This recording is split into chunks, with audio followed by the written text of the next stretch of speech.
저 뒤에 제가 안 되는데 대답이 잘 들립니까? 네. 잘 들리고 있습니다. 우리 인사 한번 합시다.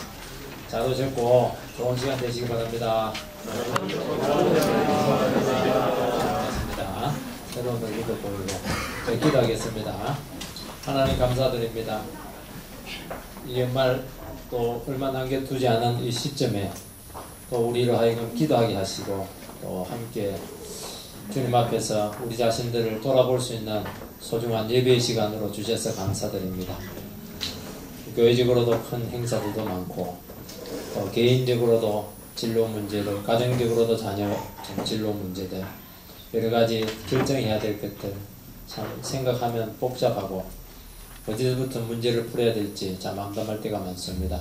참 믿음이 필요할 때 우리가 가장 불신에 빠지기 쉽고 정말 기뻐하고 감사해야 될 때 제일 원망하고 불평할 가능성이 많다는 것을 알고 우리 이 시간 다시 한 번 더 참 우리의 신앙의 현주소를 알고 어떤 시험도 이길 수 있는 넉넉한 믿음으로 저희들이 세워지게 해주시옵소서. 예수님 이름으로 기도하옵나이다. 네. 마태복음 5장 13절에서 16절입니다. 마태복음 5장 13절에서 16절. 소리가 대하게 나네. 마태복음 무슨 소리? 5장 13절에서 16절 교도하겠습니다. 너희는 세상의 소금이니 소금이 만일 그 맛을 잃으면 무엇으로 짜게 하리요? 후에는 아무 쓸데없어 다만 밖에 버려져 사람에게 밟힐 뿐이니라.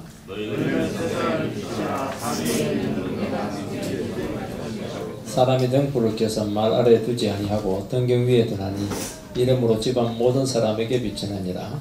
이같이 너희 빛이 사람 앞에 비치게 하여 그들로 너희 착한 행치를 보고 하늘에 계신 너희 아버지께 영광을 돌리게 하라.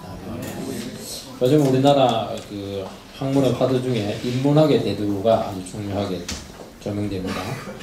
우리나라가 지식 기술 사회를 추구하면서 큰 발전을 이루게 됩니다.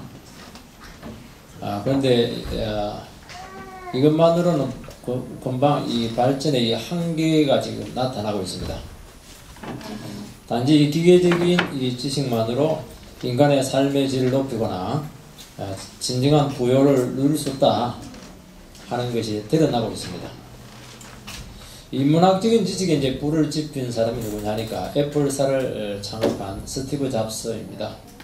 스티브 잡스는 기술적인 지식만을 축적하지 않고 어떻게 보면 그 회사 자체는 기술적인 게 많지가 않은 것 같아요.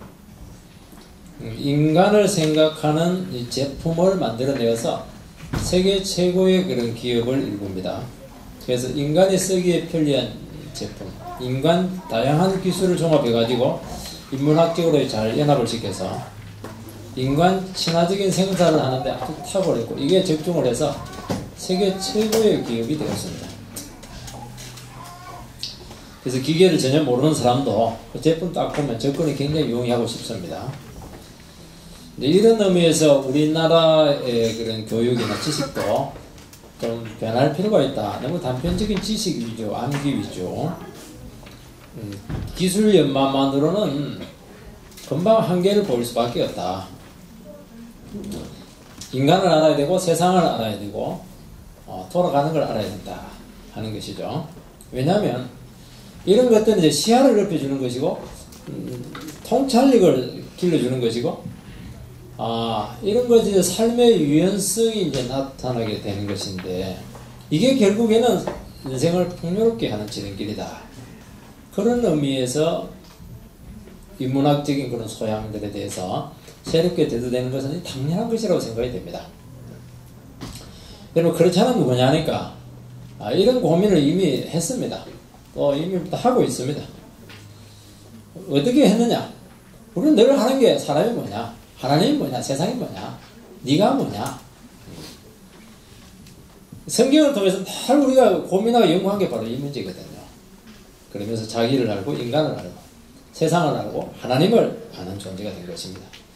그래서 이게 얼마나 중요하냐니까 이게 엄청난 이 삶의 질을 높여주게 되고 시야를 확보해주는 아주 중요한 거죠. 이 시간 낭비 아닙니다. 어떤 사람들은 예배 드리고 성경 많은 걸 시간 낭비라고 생각하는데 이거야말로 여러분들의 삶의 지표를 확 넓혀주는 겁니다.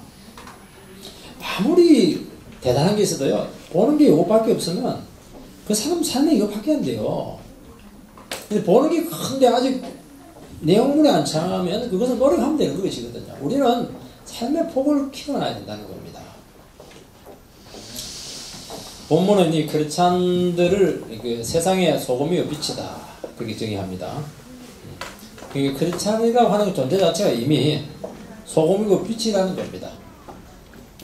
세상은 이걸 몰라요. 빛이고 소금이니까. 소금은 안 보이잖아요. 빛은 드러나는 겁니다. 삶의 폭이 얼마나 넓은지 몰라요. 실체는 안 보이는데 이게 세상을 다 바꿔놓습니다.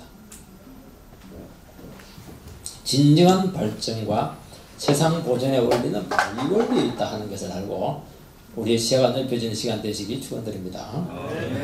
첫 번째는 세상에 빛이 된다는 것이 무엇이냐. 지난주에는 이제 세상의 소금에 대해 살펴봤습니다. 14절 15절 읽어보면 너희는 세상의 빛이라 산 위에 있는 동네가 숨겨지지 못할 것이요 사람이 등불을 켜서 말 아래에 두지 아니하고 등경 위에 두나니 이러므로 집안 모든 사람에게 비치느니라. 빛은 이제 소금 다음입니다. 소금은 아무래도 이제 부정적이고 소극적인 의미지 않습니까? 부패를 방지하고 맛을 내고 하는 것입니다. 그냥 자기가 녹아들면서 그리고 숨겨지면서 존재감이 드러나게 되는 것입니다. 자기는 없습니다. 빛은 적극적이죠. 드러나는 것이고 빛나는 것입니다. 밝히는 겁니다. 드러나고 빛나는 게 좋은 것이냐? 굉장히 부담스럽습니다. 그래서 우리는 그렇지 않으면 어쩔 수 없이 드러나야 되고 이 세상에서 주시의 대상이 될 수밖에 없다는 것입니다. 그래서 여러분들이 그렇지 않게 됐다, 소금과 빛이 됐다고 하는 것은 결국에는 우리는 숨어서 편안하게 절대로 살아갈 수 없고 세상과 다르고 고상하고 뭔가 계몽하는 것이 있기 때문에 대단히 삶이 부담스러울 수 있다 하는 그 정체성적인 그런 결과들에 대해서 받아들여야 된다는 겁니다. 당연하다는 게 이런 삶이. 세상은 죄를 좋아하고 이기적이지 않습니까? 그리스도인은 죄를 짓고 이기적이면 비난을 받는 이유는 빛이기 때문입니다. 세상은 우리보다 몇 배도 죄를 짓는데도 비난되지 않아요. 목회자가 죄를 지으면 아예 신문에 나옵니다. 빛이기 때문이죠. 잘한 것이 있거나 귀감이 되는 선행을 하면 사람들이 칭찬하지 않습니다. 시기하죠. 왜냐하면 그들에게는 없는 특별한 신적인 성품이 나타난 것이고 하나님의 영광이 드러나기 때문에 미워하고 질투하는 겁니다. 그래서 우리 크리스찬들은 세상을 살아갈 때 나는 세상 사람들보다 조금 낫다 그런 식으로 자기를 절대로 합리하면 안 됩니다. 벤저보다 훨씬 선한데 왜 나를 욕하냐. 그거는 여러분들이 어떤 존재인가 해서 모르기 때문에 당연히 욕들을 먹는 거예요. 100가지 잘하다도 한 가지 못하면 욕들을 먹습니다. 세상 사람들은 100가지 중에서 99가지 못하고 한 가지 잘하면 칭찬받습니다. 기준이 완전히 다르다는 것을 기억을 해야 됩니다. 주님은 세상의 빛으로 왔습니다. 그 빛이 그리스도인들에게 나타나게 된 것입니다. 그래서 우리가 믿음을 가질 때 주님의 빛이 비치게 되고 그 빛이 우리의 것이 되고 또 우리를 통해서 그 빛이 반사가 되는 것입니다. 신비적인 주님과의 연합을 통해서 계속 우리는 빛이 드러나게 되어 있습니다. 성품이나 삶이나 교훈이나 전 인생을 통해서 우리는 빛이 된 것입니다. 그리고 우리 속에 말씀이 있다는 것은 우리 속에 이미 빛이 드러나고 있다는 겁니다. 우리 속에 변화된 성품이 있다고 하는 것은 또 고난을 통해서 믿음으로 극복하고 존귀한 삶이 회복되었다 하는 것은 우리 안에 엄청난 빛이 지금 배터리까지 장착이 돼가지고 지금 비치고 있다는 것이죠. 크리스찬들이 하늘의 기쁨과 천국의 평화를 누리고 있다는 것은 이미 세상에 썩어질 영광에 소망을 두지 않고 있고 이 영원한 영광에 지금 소망을 두고 살아가고 있고 이 세상에 대해서 진정한 빛이라는 것입니다. 이것이 뭐냐? 빛이라는 겁니다. 이 빛. 그래서 크리스찬들은 이 세상 살아갈 때 세상에서 좀 알아달라든지 인정해달라든지 또 자랑할 그러면 안 되는 겁니다. 산 위에 있는 동네가 숨겨지지 못할 것이요 사람이 등불을 켜서 말 아래 두지 않고 등경 위에 둔다. 그렇게 되어 있습니다. 빛이 되었다고 하는 것은 이미 숨어서 살 수 없습니다. 산에 있는 동네입니다. 산에 있는 동네는 다 주시의 대상이죠. 골짜기가 아닙니다. 말 아래 둘 수 없고 등경 아래 둘 수 없습니다. 그렇지 않은 이 세상에서 영광을 받으려고 하거나 인정을 받으려고 하는 것은 내가 누군지 모르고 내가 이미 빛나고 있는 겁니다. 내가 지금 뭔가를 메시지를 던지고 있는 것이고 이미 주시의 대상이 되고 있다는 것을 알아야 되는 것입니다. 그렇지 않으면 자꾸 세상적인 기준으로 자기를 바라보니까 자꾸 침체되기도 하고 내가 이 세상에서 무슨 존재냐, 우리 믿지 않는 이 가정에서 내가 어떤 존재냐, 세상적인 기준으로 자꾸 주눅이 드는 경우가 많은데 그렇지가 않아요. 주위에는 많은 사람들은 굉장히 우리를 주시하고 있고 굉장히 소중하게 생각하고 있고 특별한 존재를 알고 있다는 것을 알아야 됩니다. 우리가 사회적인 레벨이 어떻고 그거하고 상관이 없어요. 우리는 자꾸 레벨을 가지고 이야기를 하고 그렇게 하는데 연봉을 갖고 이야기하는데 그게 그리 중요하지 않다는 것을 분명히 기억을 해야 됩니다. 그래서 그리스도인은 자기 안에 진리를 담고 은혜를 경험하고 하늘의 능력을 드리는 것이 삶의 목적이라는 것입니다. 알아주든지 알아주지 않든지 말씀 의지하고 살아갈 때 우리는 그 자체가 이미 빛입니다. 이미 드러나는 것입니다. 어쩔 수 없이 또 빛을 비춰야 됩니다. 물론 세상적인 것으로 인정을 받지는 않겠지만 특별한 존재가 되었고 무시할 수가 없습니다. 왜냐니까 이 사람은 세상을 비추는 유일한 빛이기 때문입니다. 왜냐하면 세상은 이런 사람이 없으면 할 수밖에 없다는 것입니다. 세상에 교훈을 주고 길을 알려주고 제된 것을 대체하고 진실을 가져오게 하는 존재입니다. 부담스러워하면서도 너무 필요한 것입니다.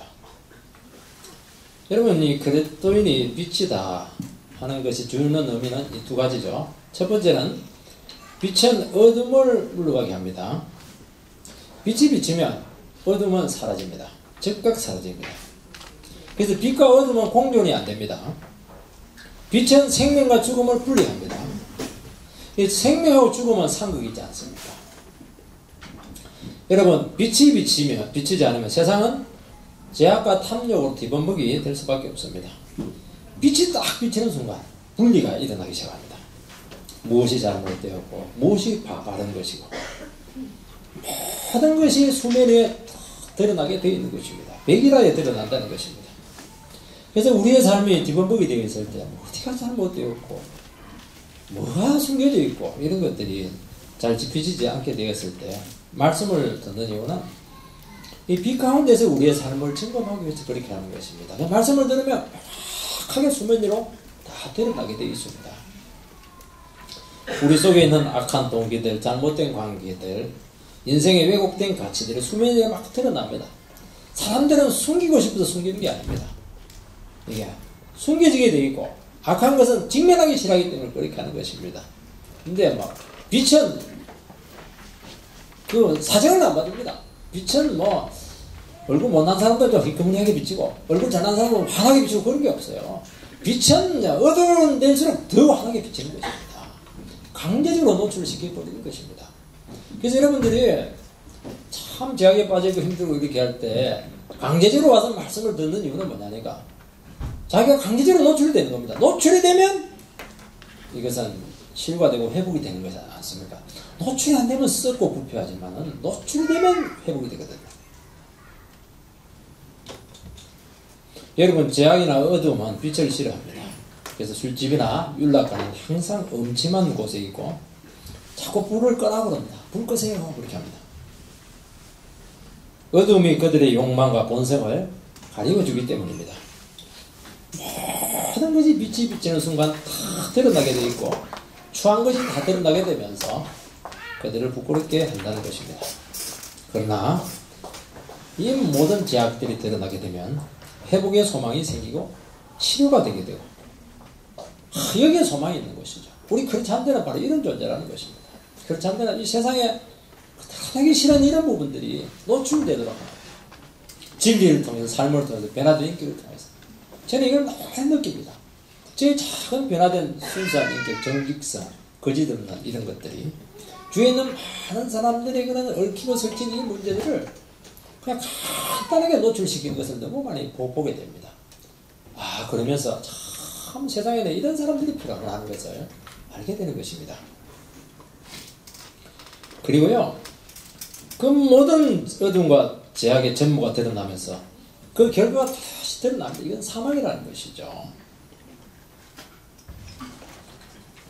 진리로 나올 때 진정한 생명이 있다 하는 것을 동시에 밝혀주게 되는 것입니다.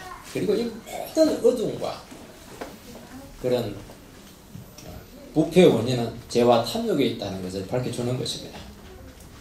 그런데 크리스찬들이 세상 가운데 살아가게 될 때 사람들이 부끄러워하고 자꾸 창피를 느끼고 이렇게 하는 것은 당연한 겁니다. 그래서 크리스찬에 있으면 막 재질을 맛이 없다 그렇게 얘기하기도 하고, 막 술집에 갔을 때는 술 맛이 없다 그렇게 하기도 하고, 양심 막 불편하다, 말은 안 하지만 좀 나가줘 이렇게 할 때가 많습니다. 직장에서 나가줘 이렇게 할 때가 많습니다. 그래서 크리스찬들이 나가줘 이렇게 하는 데는 굉장히 어두운 곳입니다. 그럴 때일수록 우리는 어떻게 해야 되느냐, 꿋꿋하게 그 자리를 지키시기 바랍니다. 주님이 뽑아낼 때 나오는 겁니다. 다치기 전에 나올 것이니까 너무 걱정하지 마시기 바랍니다. 우리 존재는 거기에 있다는 것입니다. 이게 소망 아닌가요? 사람들은 인생들의 문제를 쉽게 생각하고 아주 가볍게 대합니다. 돈을 벌고 자기가 편하면 문제없다고 여깁니다. 병 들지 않으면 제일 좋고, 병 들면 빨리 치료되기를 소망합니다. 얼마나 비상적인지 모릅니다. 근데 크리스찬들은 삶의 깊이가 있습니다. 사람을 알고 세상을 알기 때문이죠. 근본 문제 제가 있다는 것을 알고, 제가 근본 문제라고 하는 것은, 인생의 문제라고 하는 것은 스스로 해결할 수 없다. 인간의 힘으로 해결 안 된다. 하나님께 있다 하는 것을 고백하는 것입니다. 그러니까 인생에 대해서 대하는 자세가 대단히 진지하고 세상에 소망을 두지 않습니다. 세상을 진단하고 처방에 대해서 쉽게 동의하지 않습니다. 그러니까 이 휩쓸리지도 않고 저리 휩쓸리지 않고 기도하면서 하나님의 그런 구원하심을 바라면서 인생을 진지하게 아주 근본적으로 바라보면서 이 세상에 대하게 되기 때문에 이 세상이 흔들리지 않아요. 흔들리지 않습니다. 여러분, 빛이라고 하는 것은 인생의 모든 삶의 참 거짓, 선과 악에 대한 기준의 역할을 합니다. 세상은 무엇이 선이고 악인지 불분명하고 자기 나름대로 기준을 가지고 살아갑니다.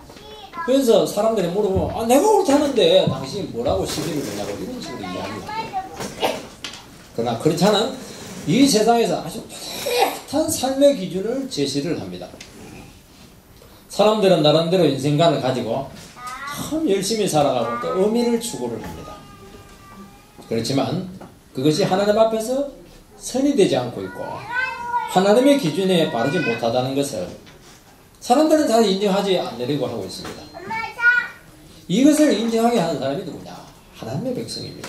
크리스찬들은 말씀을 붙들고 믿음으로 살아가고 순간순간 하나님을 인정하는 삶을 살아가게 됩니다.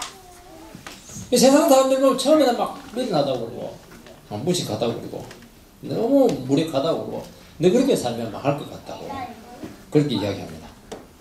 근데 시간이 지나놓고 보면 그 삶이 옳은 것입니다. 그들의 삶이 무의미하다는 것이 드러나는 것이죠. 그러면서 그들에게 막 후회를 합니다. 내가 인생을 살았구나. 그토록 세상을 추구했지만 시간만 낭비했구나. 열매가 없었구나. 뒤늦은 후회를 하는 것입니다. 10편 23편에 보면 목자를 따른 사람 아닙니까? 5절에 보면 뭐냐니까 내 원수의 목전에서 내게 상을 베푸시고 원수들이 와가지고 막 비난합니다. 목자 따르게 바보처럼 양처럼 살면 안 된다고 그렇게 합니다. 사망의 엄청난 골짜기를 막 살 끌고 갑니다. 나중에 보니까 그 원수들 앞에서 하나님께서 상을 베푸고 상을 주고 같이 잔치를 하고 이 삶이 옳다는 것을 만천하에 공개적으로 드러낸다는 것입니다. 이게 뭐냐니까 크리스찬이 가지고 있는 놀라운 인생의 삶의 기준을 제시한다는 것입니다. 16절에 보면요, 이같이 너희 빛이 사람 앞에 비치게 해서 그들로 너희 착한 행실을 보고 하늘에 계신 너희 아버지께 영광을 돌리게 하라. 빛이 비치는 것을 그리스도인의 착한 행실로 설명합니다. 여기서 착한 행실이라고 하는 것은 도덕적으로 선한 게 아닙니다. 착한 행실은 하나님을 닮은 성품이고 하나님과의 관계에서 나온 행동이고 삶인 것입니다. 이 그렇지 않은 이 세상에서 도덕 hun자가 아닙니다. 주의 뜻대로 살아가는 그런 존재인 것입니다. 이 세상은 주의 뜻대로 되는데 이 뜻이 드러나게 될 때 사람들은 하나님께 영광을 돌리게 된다는 것입니다. 그들의 삶이 모험이하고 틀렸다는 것을 고백한다는 것입니다. 여기서 그렇지 않은 존재의 이유가 빛된 이유가 나타나는 것입니다. 빛이라고 하는 것은 다른 게 아닙니다. 하나님 말씀대로 순종해 살아가는데 하나님께서 너의 삶이 옳다는 것을 계속 세상 가운데 불어넣어준다는 것입니다. 여러분 가정에서 믿지 않는 가정에서 여러분들의 역할이 무엇입니까? 말은 하지 않지만 사람들이 주시려 하거든요. 근데 결국에는 뭐라고 얘기한 거야? 그래, 조카 너의 삶이 진실한 삶이었어. 네가 옳았어. 이 얘기를 들어야 됩니다. 근데 예수를 그렇게 믿고 있으면서도 불구하고요, 나는 당신 같은 인간 되지 않겠어. 그런 말을 듣는 성도님들이 많이 계세요. 그게 뭐냐니까 발에 밟혀버린 소금과 똑같은 것입니다. 맛을 잃어버린 것입니다. 이 두 번째는 이 세상 역사의 방향과 의미를 제공을 하는 것입니다. 이 등대는 등대에 비친 이 밤에 배의 난파를 이렇게 방지하고 안전하게 부두에 정박하게 합니다. 난파당하지 않도록, 세상에 난파당하지 않도록 이 안내 역할을 하는 것입니다. 사람들은 이 당장 어려움이 없고 문제가 없으면 된다는 식으로 살아가는데 문제의식이 없어요. 지금 배가 폭포를 향해서 지금 떠내려가고 있는데 배 안에서 폭포가 눈에 안 보이니까 거기서 막 즐기고 기뻐하는 것입니다. 언젠가는 낭패를 당하게 돼 있고 피치 못하는 문제에 깊이 빠질 수밖에 없습니다. 세상은 경기가 나빠지거나 천재지변이 생기거나 전쟁의 소식이 들리면 또 자기 인생에 정말 어려운 문제들이 생기게 하면 대단히 두려워하고 정신을 잃어버리는, 그때 되면 늦어버리는 것입니다. 그때는 이미 폭포 앞에 있고 되돌릴 수가 없는 것입니다. 끝난 것입니다. 이 세상이 어떻게 될지 예측이 안 되고 미래가 갑자기 불안해지면서 스스로 주저앉아 버리는 것입니다. 이거 사건이 다 터지고 그렇게 주저앉는 것이 아니고 딱 상황만 나빠져도 한순간에 무너질 수 있는 것입니다. 예, 그렇지 않다면 세상 속에서 일어난 일들에 대해서 의미를 알고 있습니다. 무관하게 일어나는 그 수많은 사건들에 대해서 이 연결을 해낼 수 있습니다. 설명이 돼요. 그 연결 고리가 뭡니까? 하나님의 섭리 손길 아닙니까? 하나님의 인도의 원리인 것입니다. 세상은 이게 없어요. 참나 우연입니다. 재수가 없는 거예요. 근데 하나님의 백성들은 그 배후에 있는 하나님의 그 손길을 보는 것입니다. 설명을 해내요. 왜 이런 일이 생기고 우리 가정에 왜 이런 일이 나타나게 되었고 윗나라에 왜 또 이런 문제들이 생기게 되었는가 하는 것을 영적으로 풀어내는 것입니다. 논리적으로 연결을 해내요. 설명을 해내는 것입니다. 이게 얼마나 중요한지는 몰라요. 전쟁이 일어나는 것은 우리 담임 목사님 늘 하지 않습니까? 제 수위가 일정 수준 높아졌기 때문이다. 전쟁이 일어나려면 쟤를 떨어뜨리면 되는 것입니다. 그러면 세상에 사는 거 아닙니까? 이 설명이 가능하지 않아요, 이게? 하나님의 백성들을 따로 다 분리하는 것은 그 도성을 멸망시키려고 하는 심판의 계획이 있다 하는 것을 아는 것입니다. 갑자기 한반도 주위에 있는 나라들이 막 위협적으로 나오는 것은 우리 나만의 힘이 약하기 때문이 아니라는 것이죠. 하나님께서 이 나라를 겸손하게 하기 위해서다 하는 것을 명확하게 설명을 해줄 수가 있습니다. 세상 사람들은 그렇게 설명하잖아요. 야, 이놈들이 우리를 깔보는구나. 우리 힘이 없어서 그렇게 한다. 그렇게 하면서 도리어도 이렇게 혈기를 부리는 경우가 많습니다. 아니라는 거예요. 우리 영적인 시각을 봅니다. 하나님 왜 우리에게 이런 일이 생겼습니까? 우리가 너무 교만했네요. 좀 잘 먹고 잘 산다고 해서 정말 하나님 눈에 보기에도 너무 이렇게 기준에 틀렸다는 것을 알게 되는 것입니다. 세상은 이때 그 논리에 귀를 기울이면 보존이 되고 지켜지는 것입니다. 사치를 줄이고 삶을 절제하고 욕심을 죽일 때 다시 살 수 있는 길이 생기는 것입니다. 한순간에 길이 보이는 것입니다. 이게 뭐냐니까 빛의 역할인 것입니다. 요즘 교회가 교만하고 부패하다 보니까 이 빛이 너무 어두워졌습니다. 도리어 교회 따라가면 같이 망한다고 나오시는 것입니다.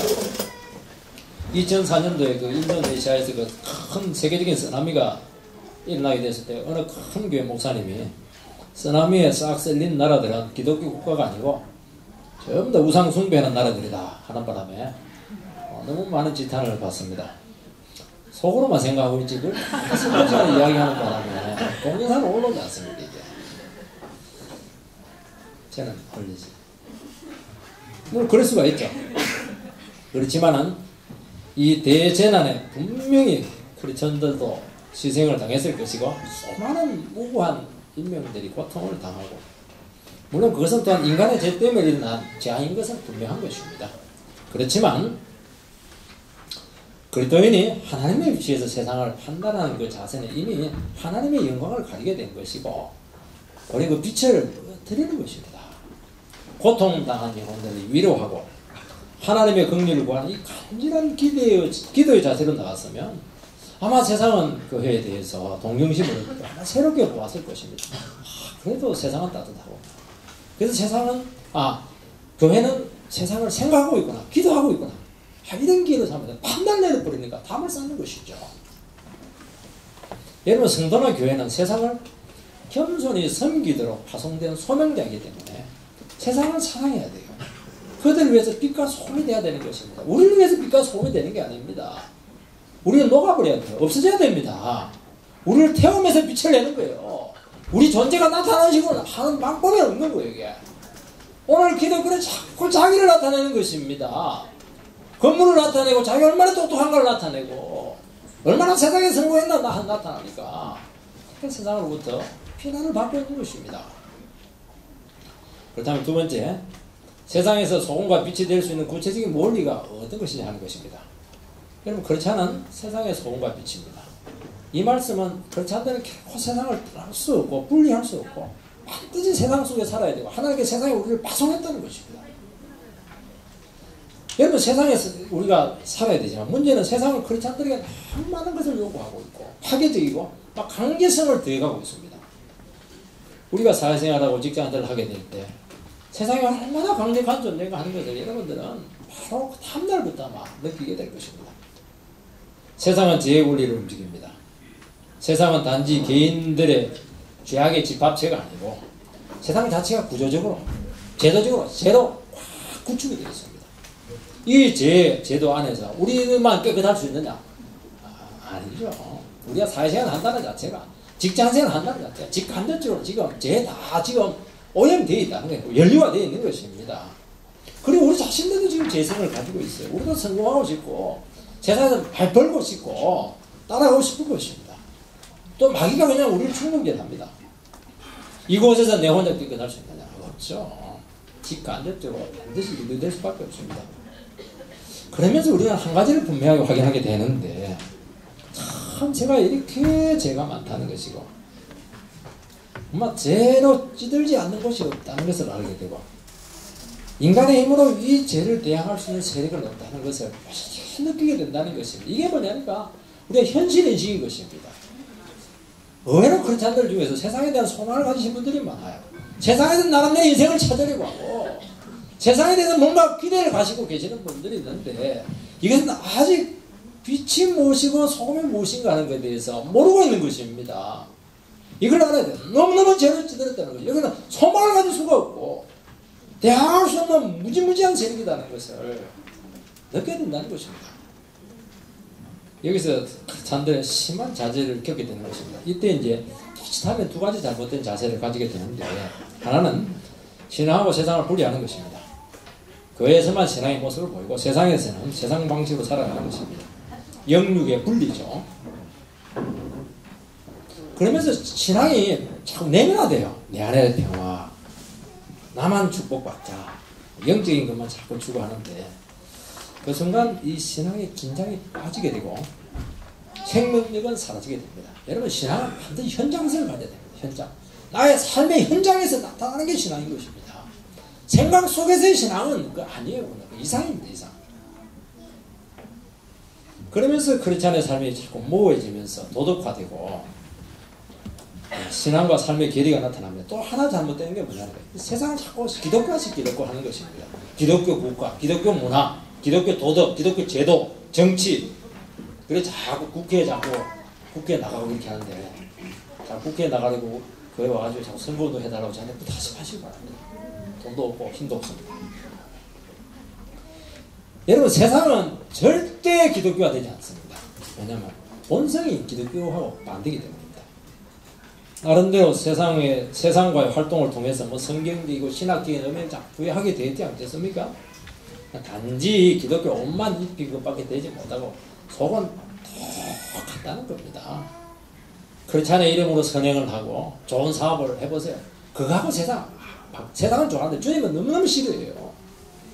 왜냐하면 속의 문제는 그대로 놔두고 제 문제는 그대로 놔두고 험이 근본적으로 있는데 도리어 뭐 선행을 치장을 해버리고 위선이죠. 주님께서는 그걸 제일 가정하다고 본 것입니다. 기독교의 세속화는 여기서 나타나는 것입니다. 기독교의 세속화가 뭐 술 먹고 말이에요. 거짓말하고 그런 게 아니에요. 기독교적인 어떤 제도는 뭔가를 통해 가지고 근본적인 문제를 도외시하게 될 때 그 속에서 더 깊은 의식하지 못한 부패가 나타나기 때문에 그게 제일 무서운 것입니다. 이걸 안 되는 거예요, 이거는. 그래서 이 세상 속에서 크리스찬이 산다고 하는 것은 너무 긴장이 많고 스트레스가 많습니다. 소금과 빛은 세상과 다르고 구별된 존재라는 것이 포함되어 있습니다. 세상은 죄의 온상이고 너무 어둡습니다. 그 가운데 크리스찬이 할 수 있는 것이 없습니다. 우리가 노력한다고 해서 세상이 바뀔 것 같습니까? 그럴 리 없죠.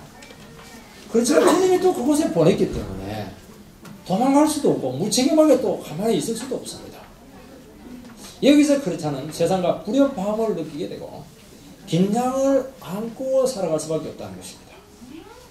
이 긴장과 스트레스를 어떻게 해야 되느냐? 어떤 사람들 자꾸 스스로 해소합니다.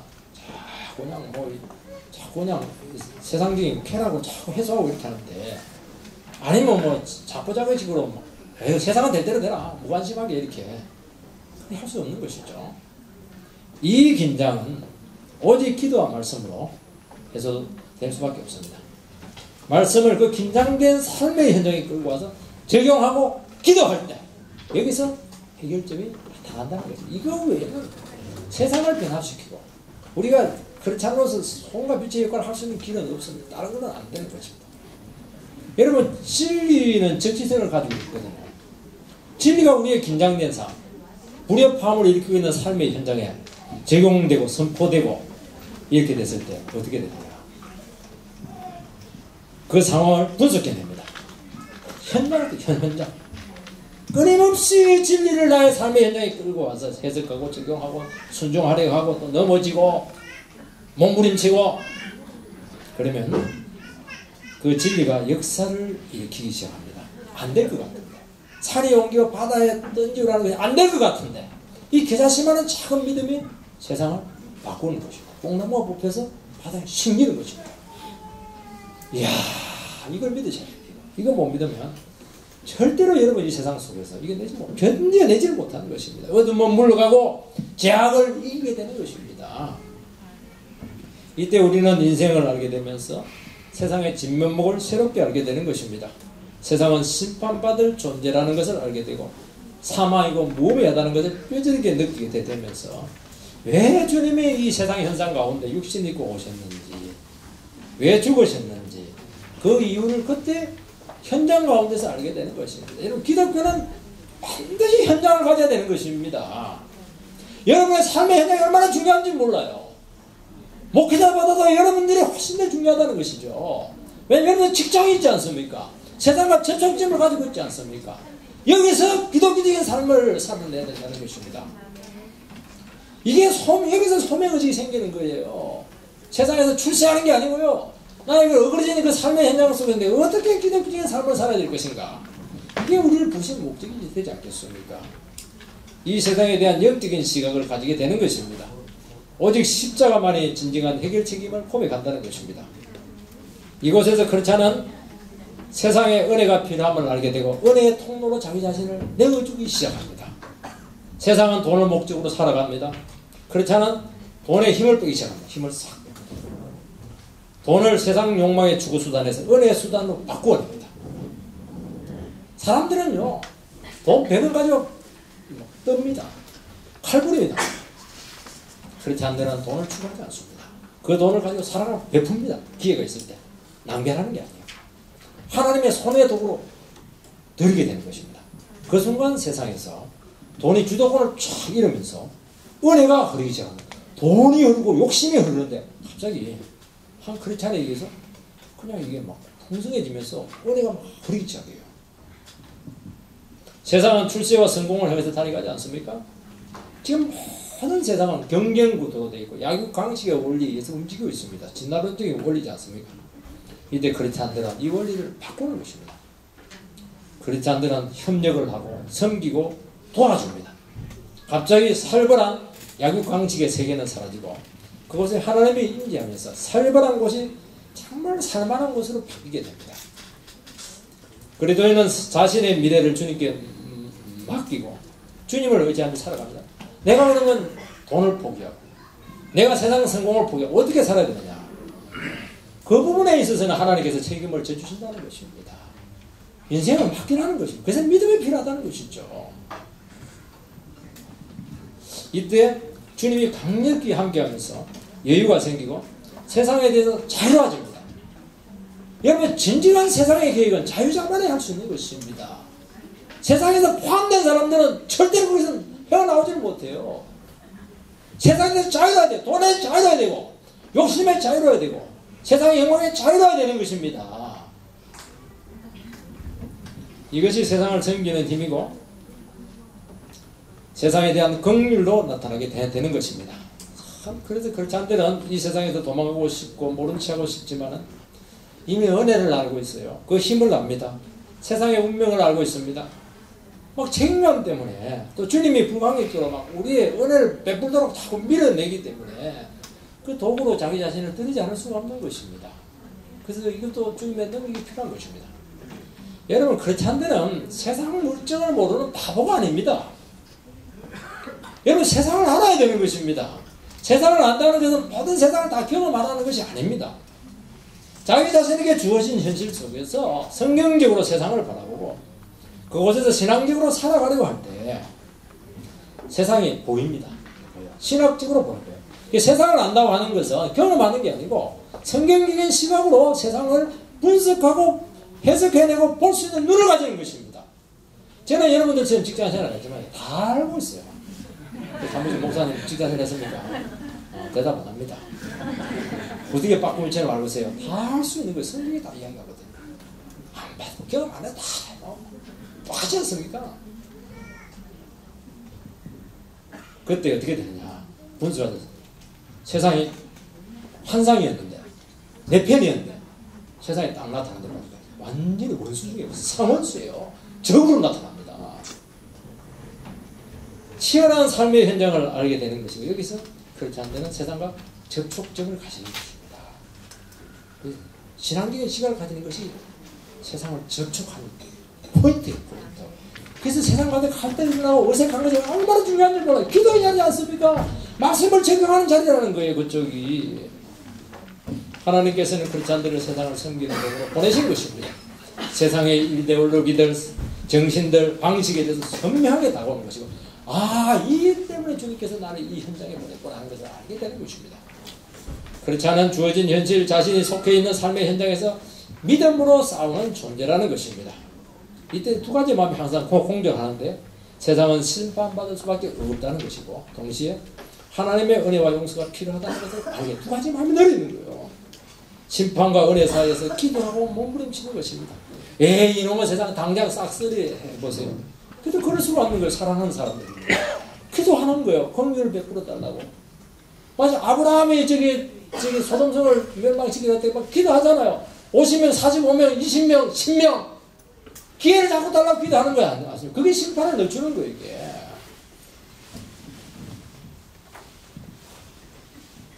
단지 이 세상에서 선이나 좀 행하고 좋은 교훈이나 주는 그런 피상적인 삶으로 여러분들이 세상을 대하려고 하니까 문제가 있는 것입니다.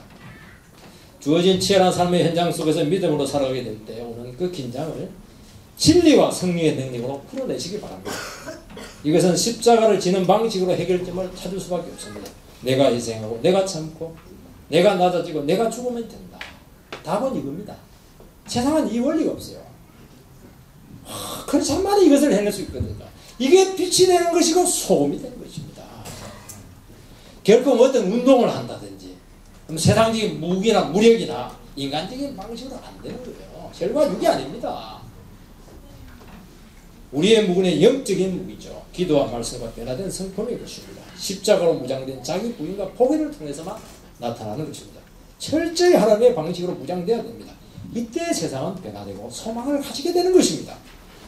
오늘 그리스도인과 교회는요, 세상에 싸움을 안 해요.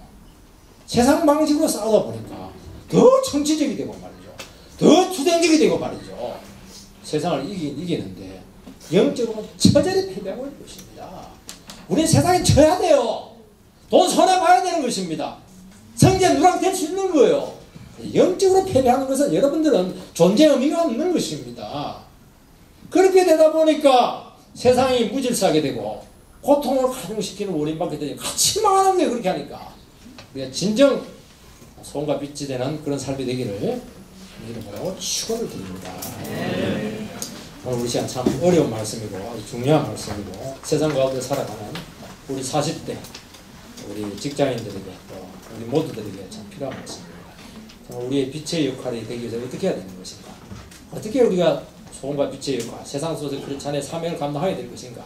이 부분을 두고 각자의 위치에서 기도를 하겠습니다.